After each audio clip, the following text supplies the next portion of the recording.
Welcome to part 3 of A Box of Chocolates in the Healthy Doubt blog.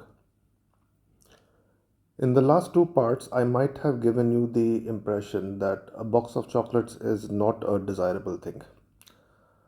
A box of chocolates is actually the best thing. It is the ideal situation that a box of chocolates is before you and you get to pick. Provided, of course, you know how to pick the chocolate. So, first, let me tell you that there are two situations in which a box of chocolates is a very good thing.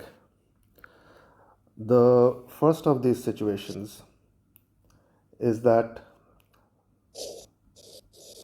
this is your second box of chocolates. This means that you have already tried everything before. You are a very experienced person. And so you know which one you want to pick. Your choice in this case is based on reasoning, which is based on past experience. The second situation is that this entire box is yours. This means that eventually you will get to pick the things that you have not picked this time. This means you get to pick your career multiple times. This means you get to pick your life partner multiple times. This means that you can change your job profile whenever you like.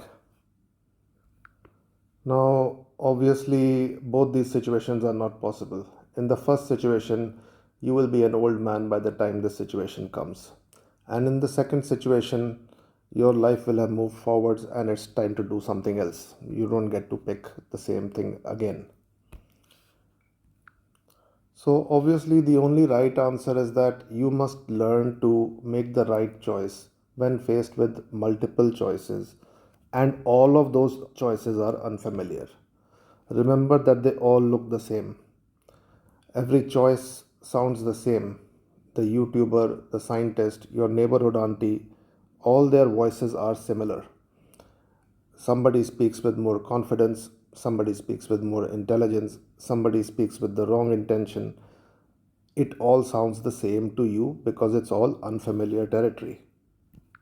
And of course, it is unfamiliar territory because you are facing those choices for the first time.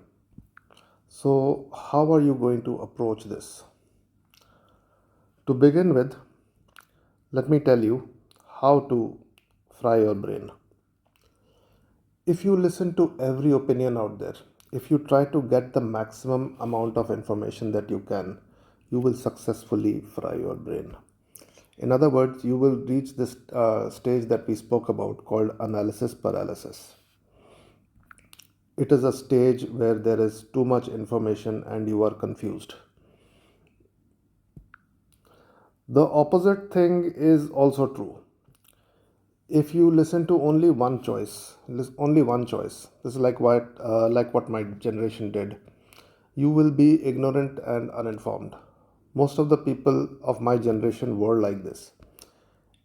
But it does not matter that we were dumb because intelligence was not our yardstick. Our yardstick was morality. But your yardstick is intelligence, and you already have many wrong ideas.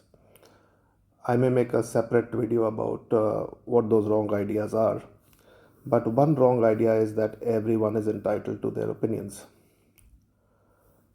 Remember that I am entitled to my opinions is something that only the dumbest people need to say. If someone says this, it means they have no reasoning, they have no logic. If you follow this philosophy that everyone is entitled to their opinions, you will not create a hierarchy of people. You think no one is good, no one is bad. You think no one is bright, no one is dull.